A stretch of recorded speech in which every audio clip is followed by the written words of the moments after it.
But this is shaping your board's impact and effectiveness and form follows function. Or one of the things I always call it too is building the board, your organization, and staff. So either one of those. This is, me. If you needed a reminder of who was speaking. I do work at the Nonprofit Center. I've been there for about 5 years. I've connected in a couple of different ways as a consultant specifically for the first couple of years, and now as a staff member. Currently, the Director of Corporate and Foundation Partnerships, and in like a week or two, be transitioning to the Director of Operations role. So I'm super excited. Thank you very much. And I always get ready to do presentations and think about wearing this shirt because it's my favorite shirt. And then remind myself that this is the picture I have on slides and I should not do that. It's weird. So I don't do that. But really excited to work with you all today. A real quick overview. I know Karen did a great job kind of starting if you've never heard of the Nonprofit Center. Been around for 43 years. We are part of the School of Business at the center itself. But we do connect with nonprofits up and down the East Coast and literally across the country. And as of the summer around the world, I got a chance to go to Cape Town this summer and work with folks from the University of the Western Cape on some of the NGOs that they're establishing in Cape Town, South Africa. So we do a little bit of everything when it comes to nonprofits, both as an organization and also individuals. A couple of session goals for our time today. It is a quick time, so if I'm talking too quickly, please let me know. I have a tendency sometimes to do that, but I'll try really hard. Is really understanding where and why, kind of board origins. Real quick hands, does anybody know how we got to nonprofit boards? Awesome, great. So it's Development Information Board today. And then also connecting around the responsibilities of board members, both individual, also groups. And then explore how those boards can be effective and impactful. I'm going to skip this slide only because we just did this. I feel like they were looking at the slides before they started the session. I like to start here though, when typically you haven't done this already, asking these 3 questions of board members. And the reason I do this in the very beginning, twofold. One is, a good opportunity for us to talk and hear a little bit of answers from everyone in the room. But 2, I have found that we spend a lot of time working in something and not a lot of time working on it. And one of the first things to working on it is why. So why are you here? Why does it need to exist? Why is any of these things possible? And so I always start with these questions when I do these presentations because it gives people an opportunity to think about the why.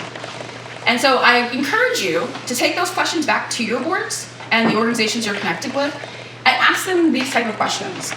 Why does an organization need to exist? Why are each of you here as an actual board member? And then why does that organization need a board? And really have a discussion around what that means. Because sometimes it just is jogging memory, thinking about it. A lot of times, especially that second one, we get a lot of the, I like it, the mission's great, I'm excited, I was voluntold and someone's going to be here. And for the last one, I get a lot of, because the government said I needed a board and that's why we have a board. But there are also other reasons as to why we should do these things. So. All right. I grew up in a History Channel kind of family. So I like history. Real quick, any idea why I have these 3 up here? We're all reputable Ivy League. That's true. Was it the original Ivy League? So, yeah. Anybody else? Were they the first to have boards? Ding, ding, ding. Very seldom we get that right. So, I will give you a real quick history lesson if you'll permit me.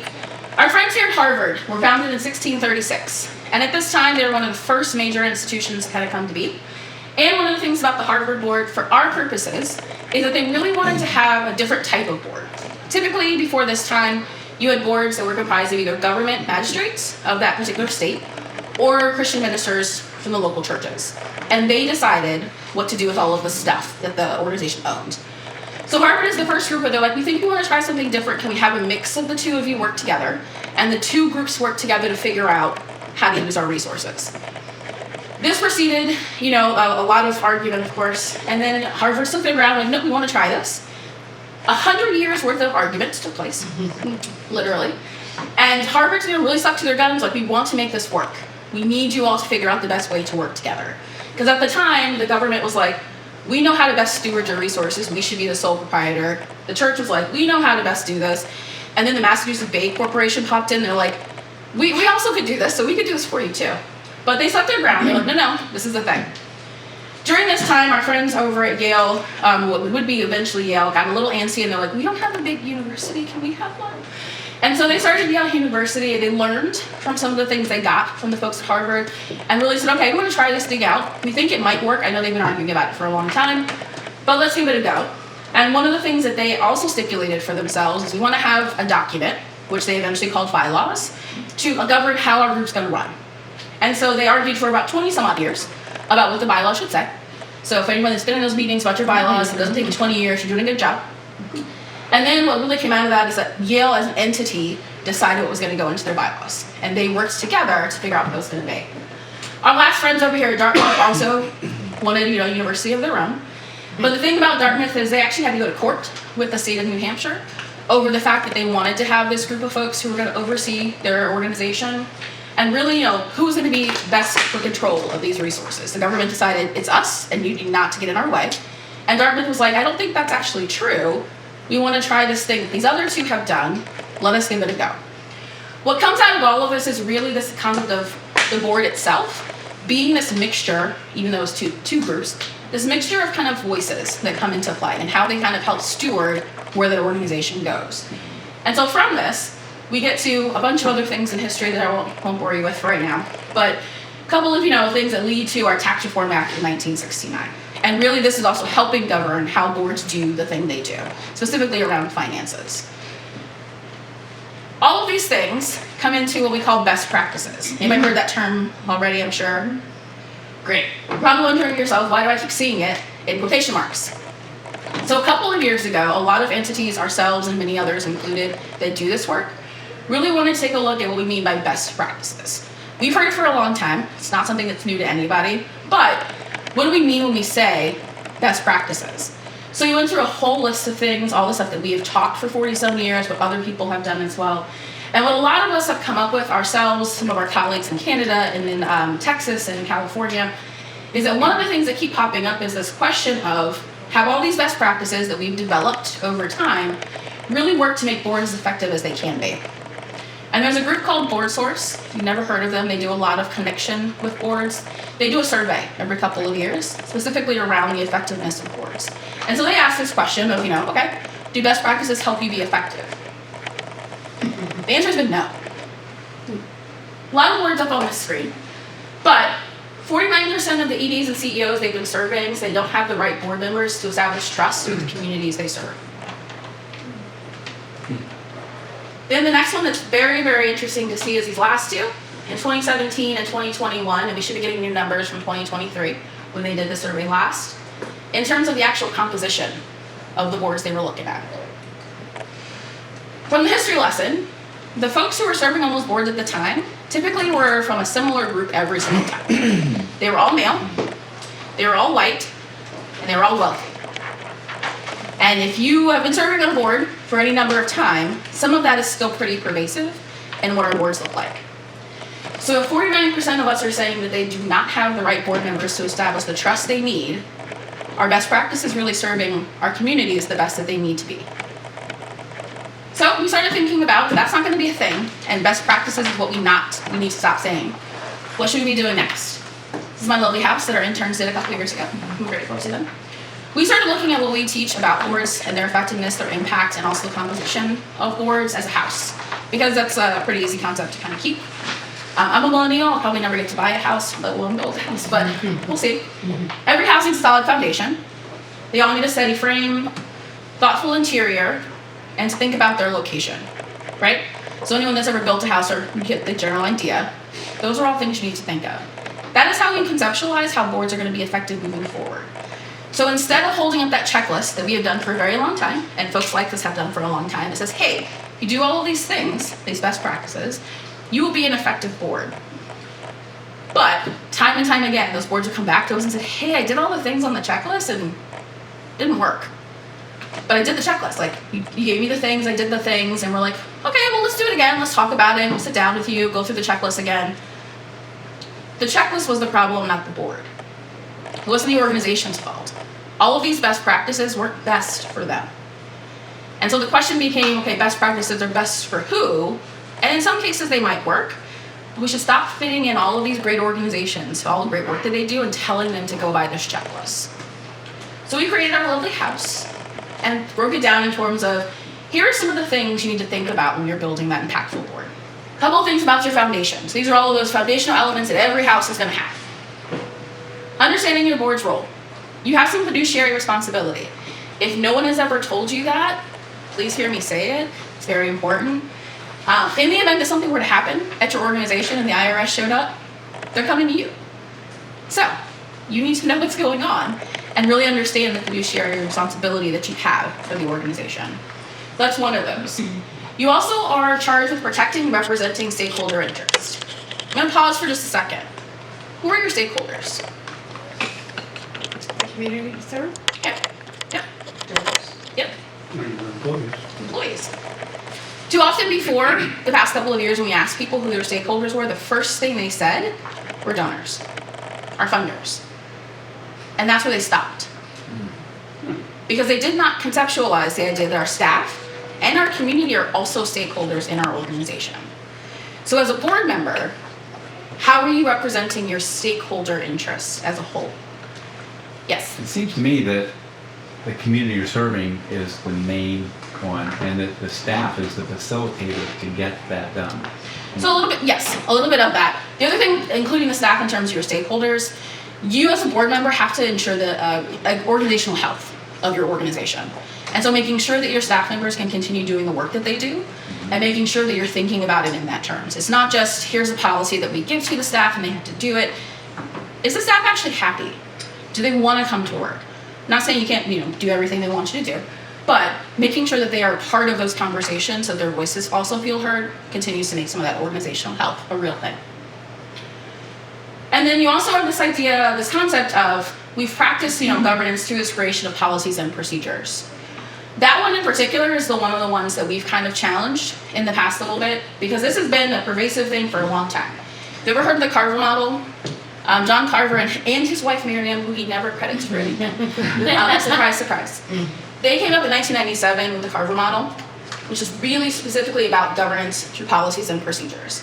And what they're famous for saying is that boards as a whole should always operate where their noses are in, their hands are out of the organization. They don't need to touch any of the work of the organization.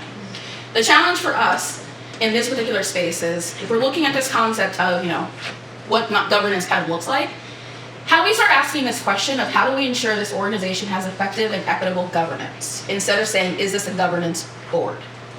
Because ultimately what your job is to make sure this happens, that the organization has equitable and effective governance. If your only way to do that is through creations of policies, you're missing the equitable piece. If the only way that you do that is looking at kind of things on the outside and go, I think I want to do this, this, and this, based on what I think is going on, it's also not going to be super effective. Part of this is what I like to call the gods of Mount Olympus, is that too often our boards have become the gods. They sit up on the mountain, creating a bunch of stuff that gets passed down into the valley that everybody else is supposed to do. But they don't actually know what's going on in the valley. They just create policies based on the information they've been given. Part of this is making a charge to board members to come off the mountain. Take some time, really sit with your people, make sure you understand what the staff does day to day. Do not hear me say that go to their place of business and bother them every single day in the middle of the day. I've had folks ask for offices at the organization. Don't do that. Please don't do that. Don't show up at their staff meeting and redline the agenda. All of those things are weird. But you need to actually know what's going on for the organization, because the decisions that you make are huge. And in order to make sure that they're well informed, do you really know what's going on at the organization that you work with? So that is part of the coming off the mountain. We're not just creating policies and things and then passing them to somebody else. You need to know what happens and what's the impact of the things you're giving them. And have you asked them enough input to make sure they're really helping you really design what those things will look like as well. So there's a lot of other things that come into the foundation of an organization as well. Some of your legal responsibilities, which again, if you've never heard that you have legal responsibilities, I'm here to tell you that you do, is that you have these duties of care, loyalty, and obedience. Anybody ever heard of those? Mm-hmm. Yeah. You want to tell me what they are? What they are? Yeah. Oh boy. It's okay. Care, I'm going to stumble with. It's okay. Loyalty is maintaining the mission, right? And obedience is following the rules. Exactly. Here, you'll have to help me with No, you're good. I like to start with the duty of obedience because that's one of the easier ones, I think, to decide. Duty of obedience is you are following the letter of the law. So if you filed your 990, do all the things you were supposed to do. Do you have all your paperwork in order in terms of what the government says? For the state of Pennsylvania, you have to have at least 3 board members. They're supposed to be over the age of 18 and not necessarily all related by blood. Really easy one, low bar. But also then in terms of like the paperwork, in terms of your finances and what that means to file them. Duty of obedience. Duty of loyalty means that as a board member of the board that you serve, your loyalty lies there above other things. So when it comes to making decisions, that's where your loyalty should lie. This really comes into play for folks that serve at multiple boards. Because then how do you make sure your loyalties are at the organizations that you're serving? I'm not saying you shouldn't. I'm not saying you shouldn't do that. But it's thinking about the idea that when you say yes to being a board member, you say yes that your loyalty here is where it's at instead of other places. The last one is really duty of care, and that's to care for the organization. Making sure you're making prudent and honest decisions for the org in the best interest of the organization, and essentially using the mission and the vision to kind of help guide you. Those 3 things. You have these other pieces here. Your fiduciary oversight, your 990, federal tax registration, all those wonderful things that you have to do. And then you have a couple things we consider protection for board members, but they're also kind of the law of the land. You have your bylaws, which I will come back to in a second. Your D&O insurance and indemnification, which I'm not going to ask if everybody has that because it makes me sad if you say no. Your payroll taxes. If you have staff members, making sure you have payroll taxes that are paid. My note to everyone here is that typically when organizations get in a lot of trouble, it's because they didn't pay their payroll taxes. Then they open the books and there's a lot of other things going on that they didn't want anybody to know about, but it usually starts because the payroll taxes weren't paid. And then your conflict of interest. So everyone does this. It's not certificate of interest, it's just a conflict of interest. I'm sorry. Conflict of interest for your form. Does everybody do a conflict of interest annually? Yep. You should be doing that annually. Stuff changes. You move, you have new jobs, you have other things going on, and so your conflict with potential might change as well. So you want to be thinking about that, doing that annually. Coming back to your bylaws. Your bylaws are one of those things that govern your organization's board. In your bylaws, you should be putting together all that information that you need. It tells you how many board members is the minimum, how many is the maximum, any potential term limits or rotation policies that you have, and any other rules or regulations that your board needs to operate. I joined a board of a camp in Montgomery County a couple of years ago, and so one of the things I asked them, because this is something I do, is, hey, can I take a look at your bylaws so I can read through them? After they found them, which I won't talk about, digging through them, I took one look at them and said, hey, I can't join your board. And they're like, oh, why? Because very clearly stipulated in their bylaws that everyone on the board had to live in Montgomery County. I didn't live in Montgomery County, I lived in Philadelphia. And the very first thing I heard from them was, oh, that's in there? It had been a while since they had looked at their bylaws. My note for that is to say them, review them annually. Make sure that you're going through them. You don't have to change them in a massive way every single time, but you want to make sure they're really fitting for the board you have, the work you're doing, and what you want to say. It is really important that all of these things kind of come into play and you realize that this has a huge part of the foundation of your organization, and making sure that you're part of this is important too. A couple other things that come into play in terms of like your foundational elements. You have some assumed responsibilities and then also some ethical responsibilities. So you are really helping to steward or steer the mission, vision, and values. Does everyone have values for their organization? Yeah? If you don't, or have never done it before, I encourage you to do that. And do not make it seem like your values have to be super like meta and very like weighty. We just finished a strategic plan at the Nonprofit Center this spring, and so part of that was going over our mission, vision, and also values. And one of the things that we have stated in our plan and on our website, when we do a new website upcoming in the year, is that one of our values is we like to have good conversation over good food. We have found that some of our best work is done over lunch. And so we put it in as a value for our organization. They don't have to be so huge and so like pristine. What's valuable to you? One of the other things that we say is that we value people first. We understand there's a lot of stuff that we have to do at the center, but we are intentional about the fact that people need to matter to us. And so when it comes with who we hire, how we maybe let someone go, any of the interactions that we have, we're intentional about the people. Because we know that our work means nothing without the people that we work with. And so people are a value for our organization. You should have the values written down. They don't have to be on your website, but everyone in your organization, the board, the staff, any high-level volunteers that are there on a regular basis, should be able to tell you what that organization values most. So spend some time thinking about that. These three things will help you filter a lot of stuff when you come to decision making. Who your partners are, what funders you do or do not decide to work with, the policies and procedures you do or do not decide to implement, how you decide to close programs, start programs, where you decide to kind of focus for the next little bit, should all be filtered through those things. Because there will come a time, I've seen it happen time and time again, where potential will come down the pipe, and if someone strayed too far from the mission, the vision, and the values of their organization, it spelled bad business for them. But if you always come back to those things, it'll help you kind of figure out where you're going next. You have to make sure that you have proper management. You are in charge of hiring, firing, and evaluating your CEO. Does everyone evaluate their CEO? If you are a CEO, do you get evaluated? That should happen on a regular basis. It is an opportunity for the board and the CEO or the ED to have a conversation about expectations, about the direction of the organization, and the goals that that person has for the org as well. In that, you should also be evaluating your board. Your board should be doing some evaluations, and not just we sat around and talked to each other and decided we did a good job this year, and so we're doing a thing. Ask your ED, ask the staff members who interact with the board, or any volunteers, and your partners. Ask your partners how you're doing.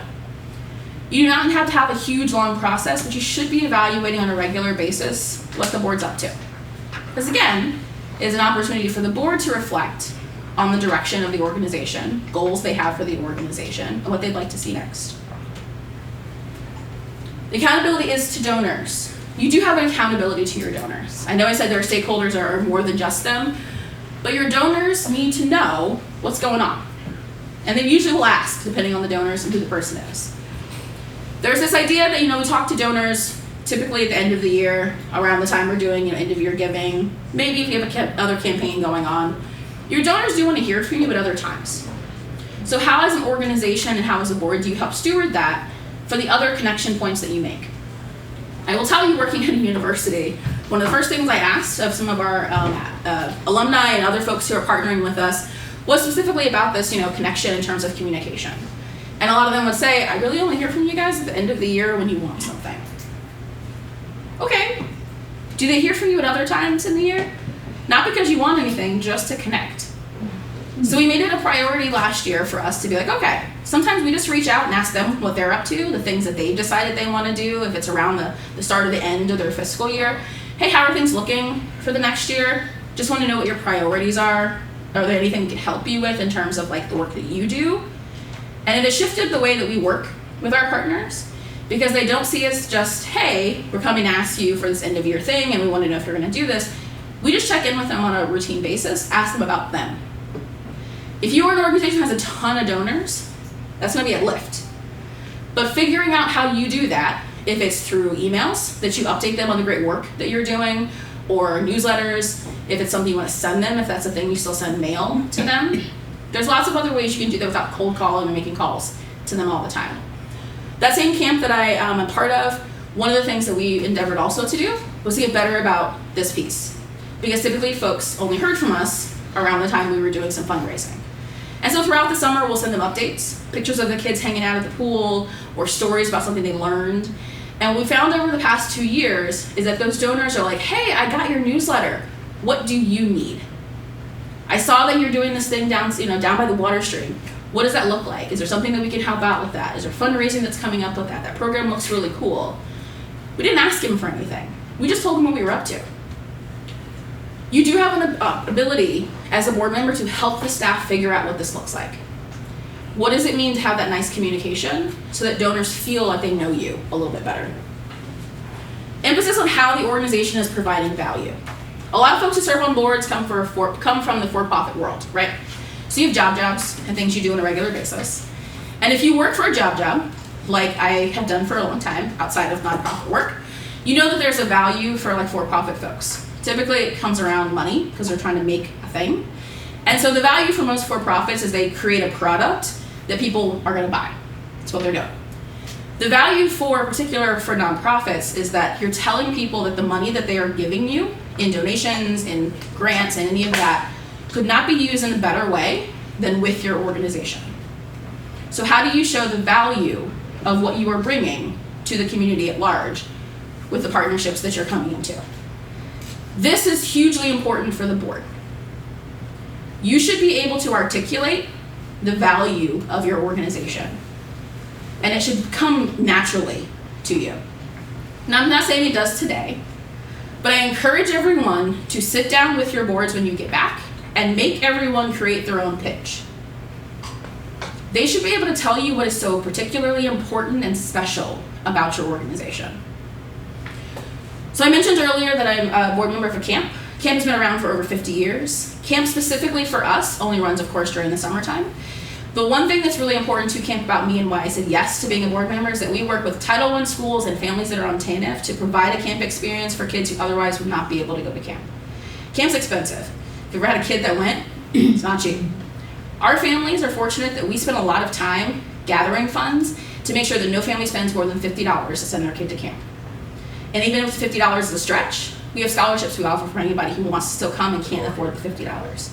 So we have lots of kids that come out of the city to our 18-acre property and spend the entire time boating, swimming, arts and crafts, archery. I've had high school kids that arrived on the first day because there's no cell phone policy, crying because they hated it, and then cried at the end of camp because they didn't want to leave. And the thing I hear time and time again from parents, grandparents, guardians, is I wouldn't have been able to do this without you. That is why I love camp. You should be able to do that for every single organization that you represent. And everybody on your board should be able to as well. You have to know what's so valuable about the thing that you have, and making sure that's something that you can articulate. Ethical responsibilities. These equitable practices, and I call it alphabet soup because depending on what you're looking at, it's D-I-B-A-J, keep going. And I don't say that flippantly because I teach our equity work. I say it because it is a lot of letters sometimes. You have a hand in crafting what equity looks like for your organization. And I put that emphasis because equity is not something that becomes a black box on your social media page. It is not just a statement that you write and put on a light box or put into your annual report. It has to seep into the bones and the culture of your organization to stick. And that starts from the board. What do you value? Where do you place that emphasis? What does it look like for you? I am not going to tell you that your equity journey should look like this, or that diversity to you should mean this. You decide what that looks like. When I say diversity of your organization, does everybody know what they mean? When we say that we have this culture of equity, does everyone really understand what that looks like?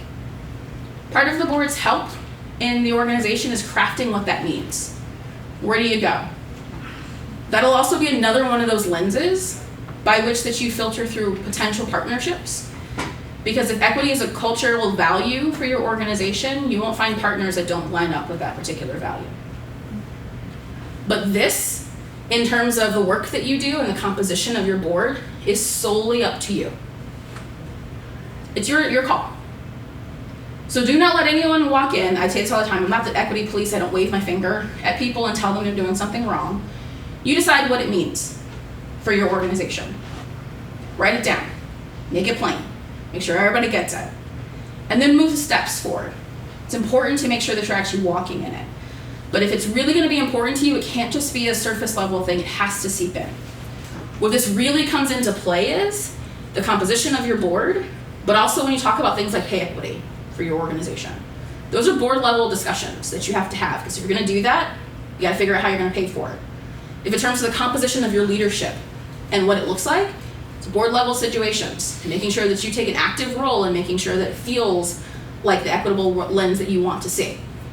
All of those are things that no one's going to tell you have to do, but ethically that is a responsibility of your board. When it comes to your board composition, someone said it in the meeting, I don't remember who said it, have a board matrix. Put it on paper. I know it sounds like we don't want to be those people checking boxes. It's one of those things you want to put on paper.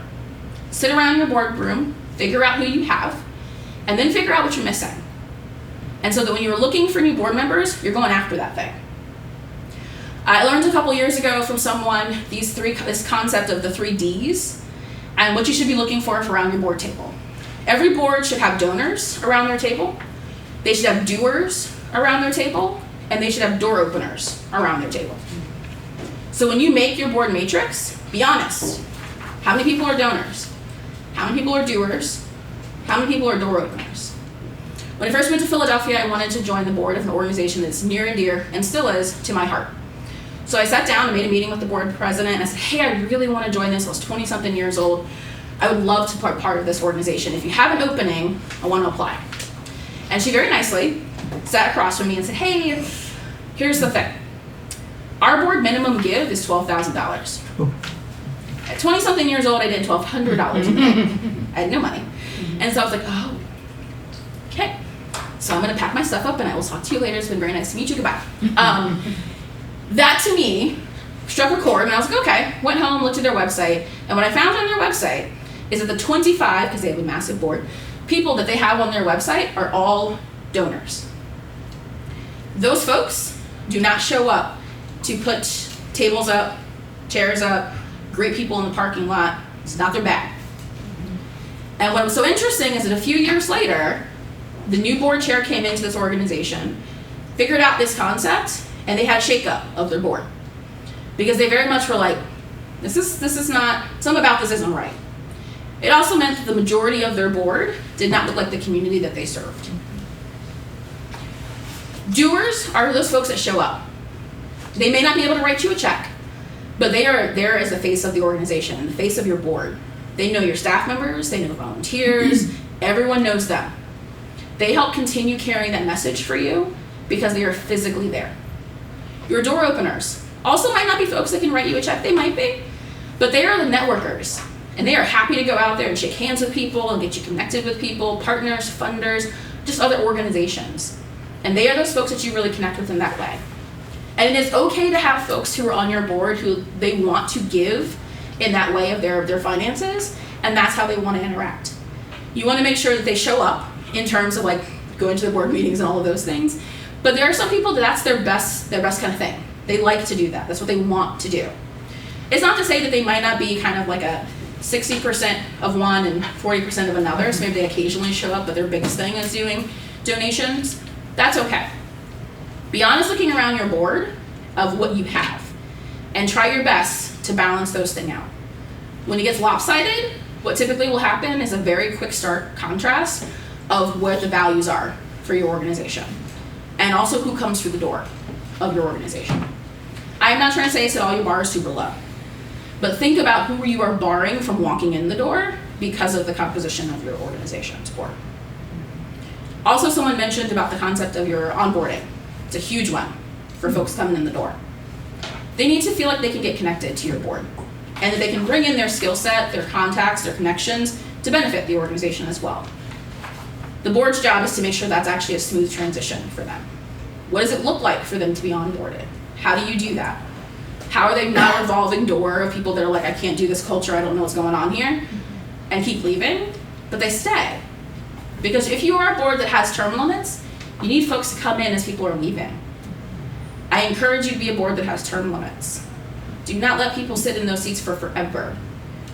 No good comes of just sitting there. There's a lot of institutional knowledge, yes, but they should be an opportunity for new folks to revolve in. So I've had a lot of people like, okay, well, my term limit comes and you're gonna kick me off. I didn't say that. You don't have to leave.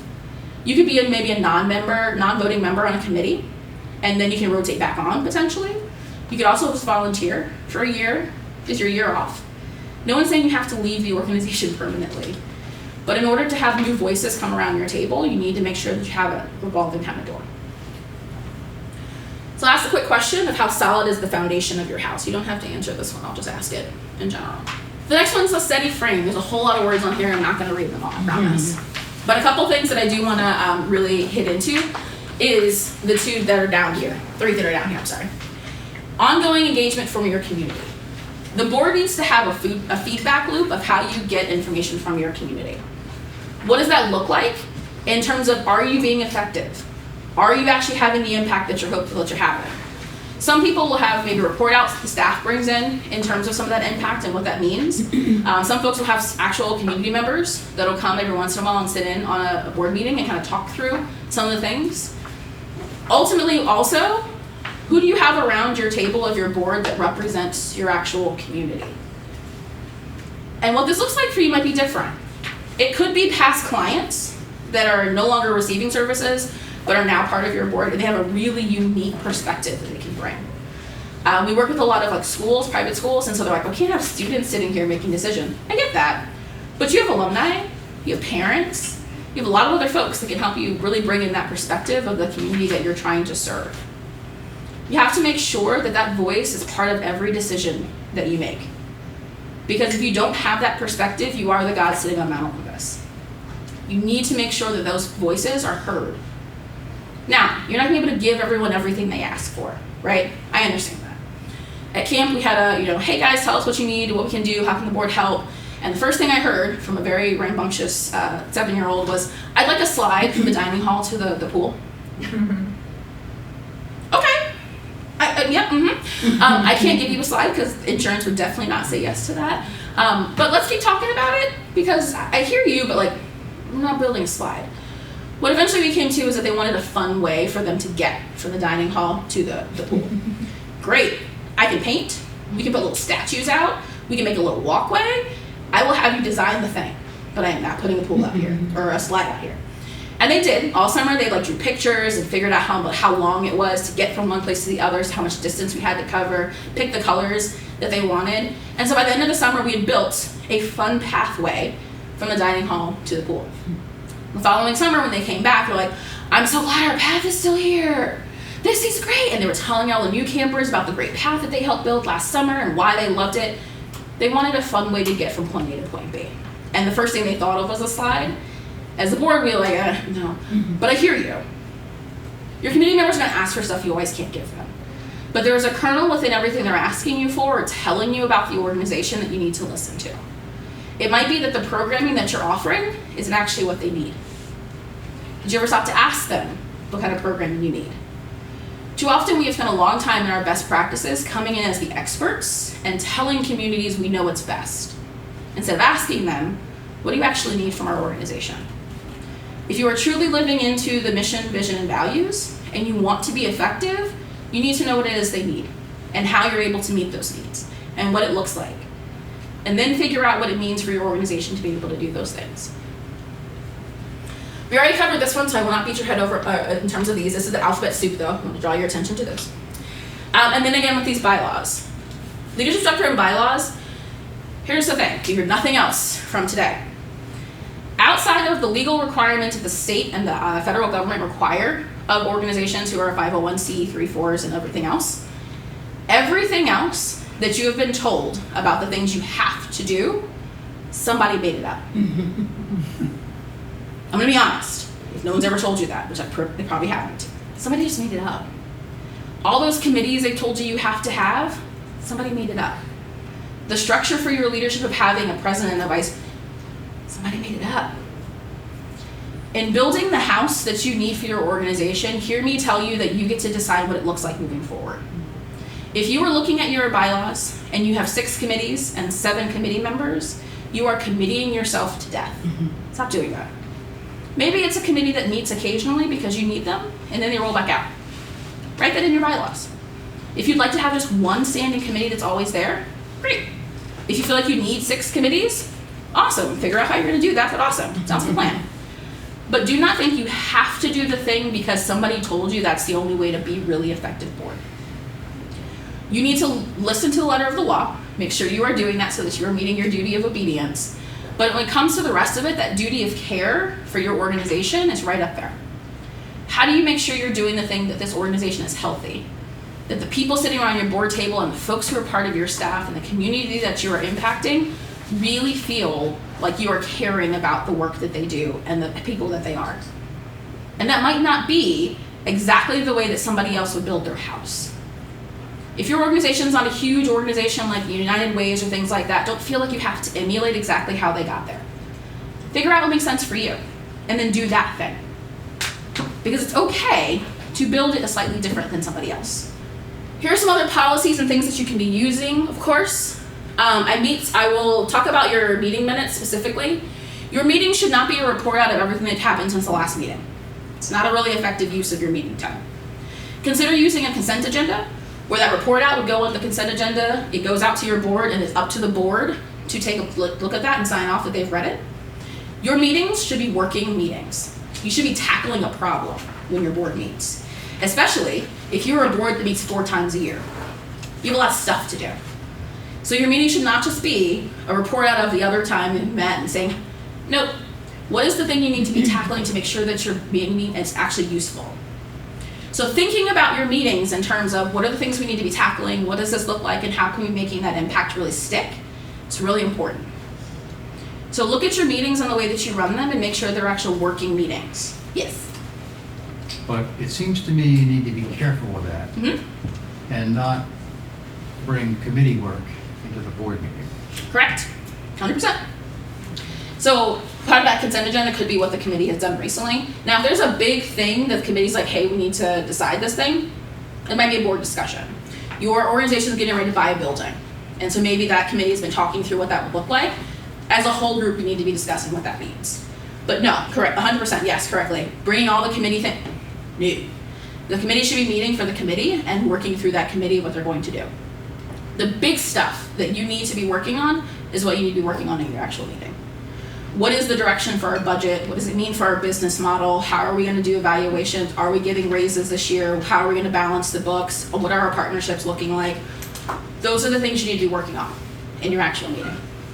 Here's some additional one of those practices and processes that will help you shape the organization itself and thinking through that. Everyone's favorite F word, fundraising. Everybody's favorite word. The board has a huge hand in fundraising. We're all aware of that. But I will challenge you to change it from this idea of just fundraising to a culture of philanthropy. A culture of philanthropy means that everybody has a stake in it. And it doesn't just land on your development person, it doesn't just land on the board, but everybody can help you figure out what that culture of philanthropy means. Because your staff members could be helping make some of those connections to potential folks too. But typically the staff, if they're not in development, they don't think about that. But if you are intentionally about creating a culture of philanthropy for your org, everyone has a hand in that. The other thing I will tell you is that we have to think about who can be a philanthropist differently. It is not just the rich folks who are at the country club or the folks, no. If you walk into any, I will use, because I have a really good use of this one, any black neighborhood and ask the church how they do their stuff, they will tell you it comes from the people around them. African Americans in general may not have individual wealth, and some of them do, but they're really good about collectively doing this. Hispanic populations are also really good about this. But we have not typically thought of those groups as really philanthropic, and they are. How do you connect with the neighbors that you have and tap into their collective use of crowdsourcing, what that means for them, and how you make sure that it's valuable to them and they want to partner with you? Because it is a group of folks that has not been asked, typically, to be part of that conversation, because people just assume they don't give. And that's not true. They give collectively. Also, the other thing is too, when we think about fundraising, on average, there's a report that comes out that says your average donor doesn't give more than $100 a month.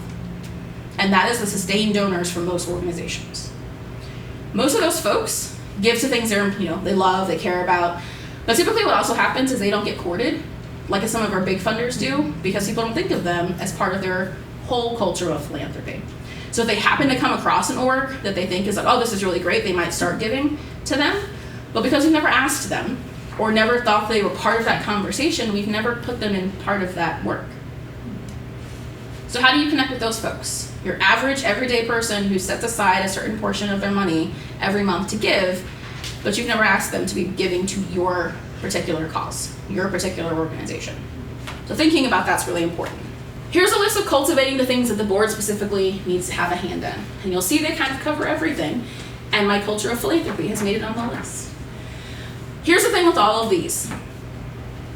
These are things that kind of are the shaping of your house. How many rooms you have, the hallways, all the decorations, and all those pretty things.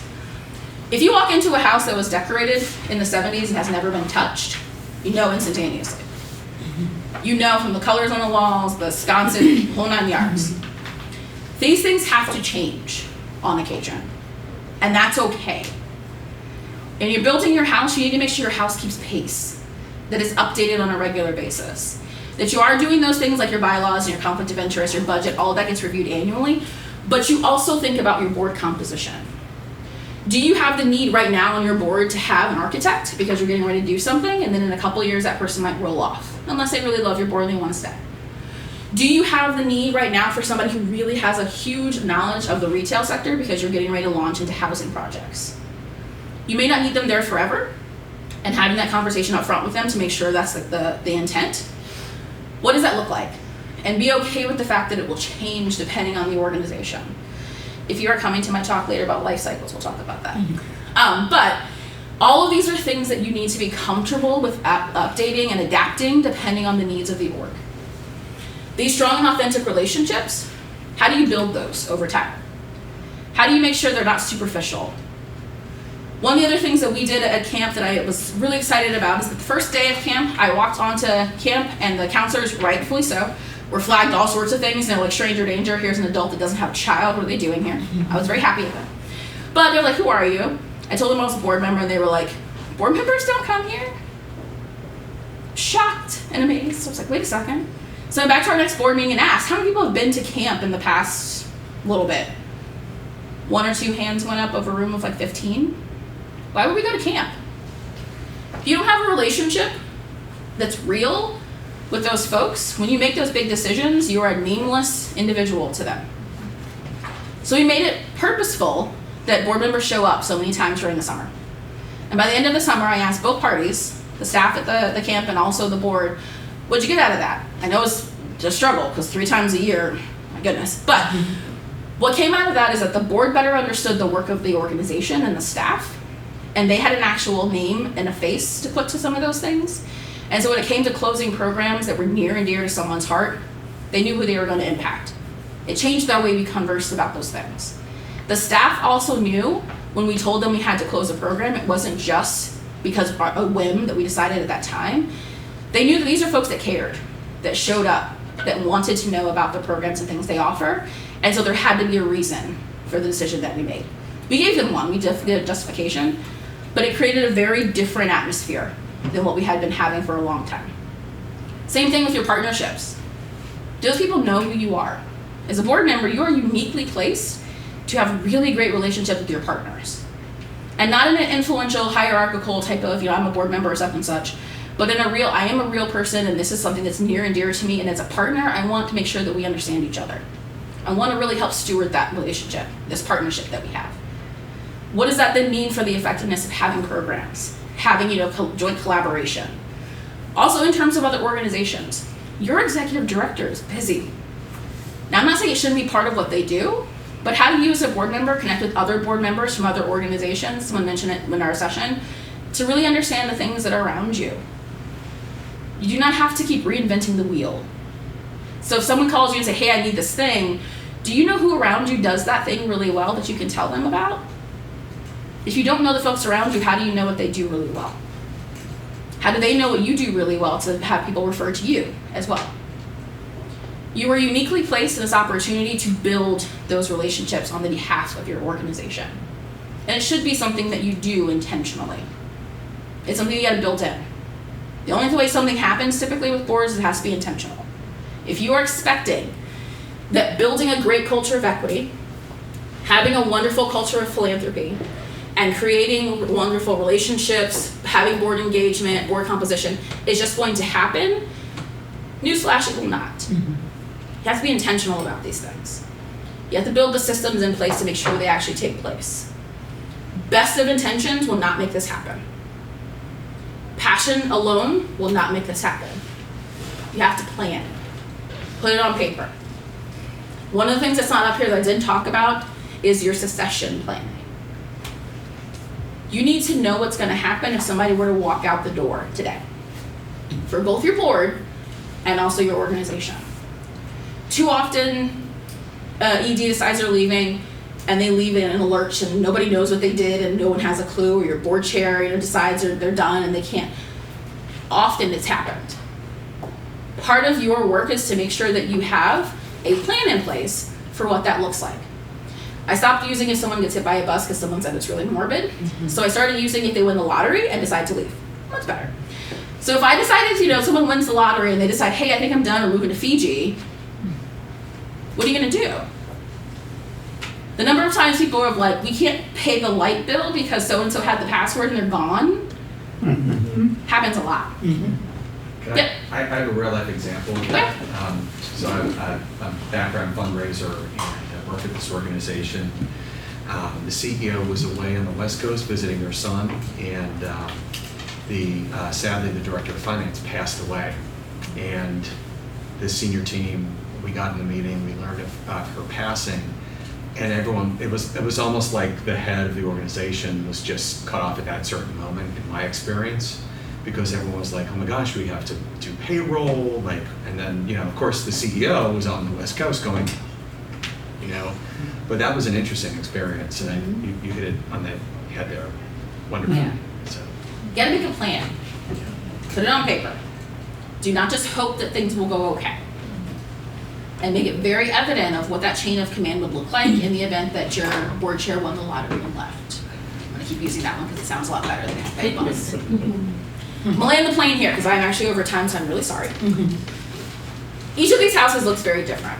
Serving a different family in a different area, different climate, all of those things. I like the pictures, I think they're all pretty. But my point with this, and please hear me when I say this, what works for house A may not work for house F, may not work for house T, may not work for house D. Because what worked for house A and that built really well, it's not set up for the climate for D or F or T.